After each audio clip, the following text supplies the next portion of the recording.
So what projects do you guys have in the works right now? Projects. I have a house project right now in the works. We're just talking about houses and stuff. He's in the process of buying one. Other than that, you're talking about music, I'm assuming.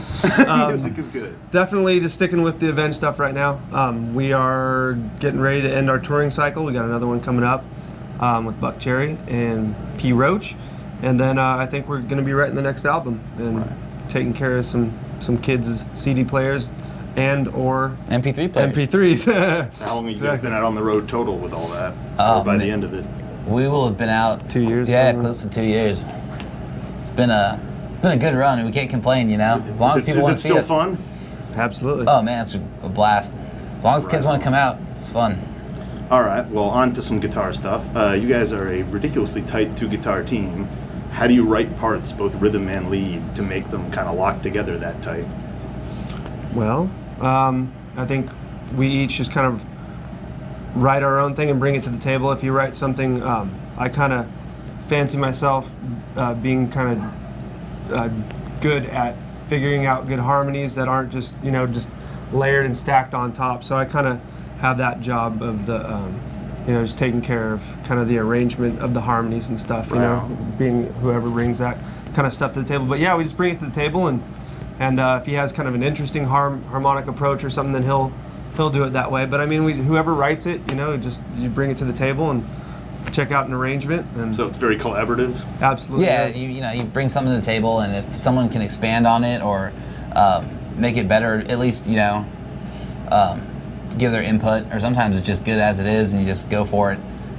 It just works. And then, you know, it gets tight by playing it live. When we, the first month of touring, you know, first week, it's a little rough, you know, a little more raw than what you get at, you know, this point in the touring cycle. You know, this is like, it's like clockwork at this point. Never see us for the first year. The whole first year? The whole first year, yeah. It's disastrous. Yeah. So I know you studied jazz for a while. A little bit of jazz. How does that impact what you do in the band?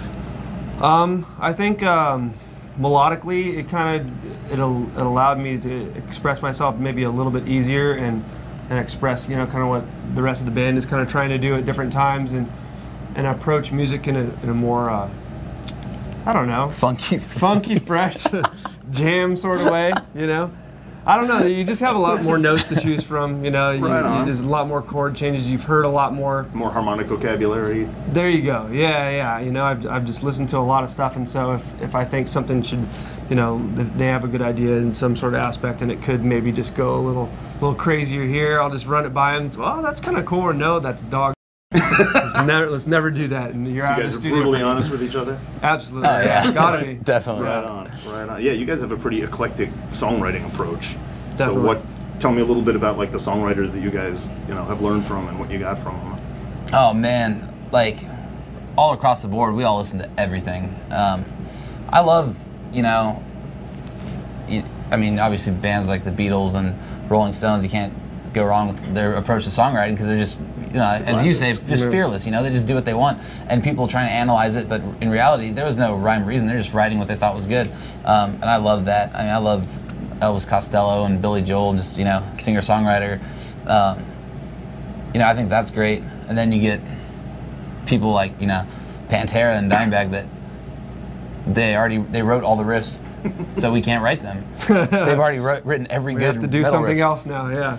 Yeah, so we have to look to, you know, crazy bands like Mike Patton influenced bands, or Mr. Bungle, or Faith No More. Angel Dust. Yeah, exactly. Yeah, great. Just all across, you know, a wide spectrum of music, because Pantera already wrote all the good metal riffs, and Metallica too. And Metallica, yeah. Well, yeah, you guys have managed to like kind of keep the fan base expanding while at the same time kind of refusing to be like a limited sort of thing, or to be, you know, genre pigeonholed. What do you attribute it to? What do you think keeps them coming? I personally am just a huge fan of my own band, and I would, not to sound like that guy, but I just be honest, you know. If I were to find music that my band had written when I was 16 years old, I would be very, very excited.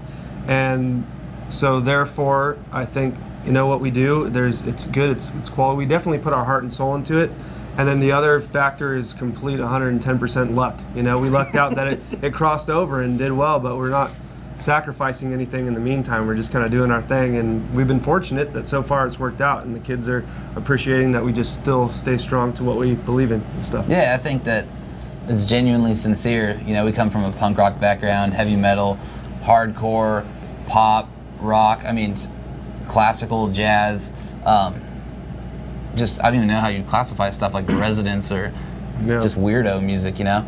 And we genuinely love all that kind of music, and we incorporate all of it, so you can't just say we're a metal band, because metalheads will say, well, have you ever heard A Little Piece of Heaven? Those guys.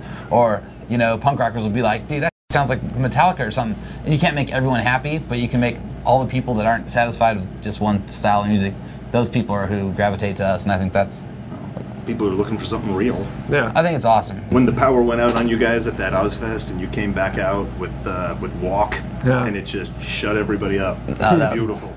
That was fun. That was an incredible moment. It was a cool day. Again, attribute all that to luck, you know. Wow. At first it was bad that all the power shut down, but you know, we got to come out and it was fun. Just made you guys look like all the more, you know, better band, the more pro. I must admit it was kind of cool. It felt cool. Definitely.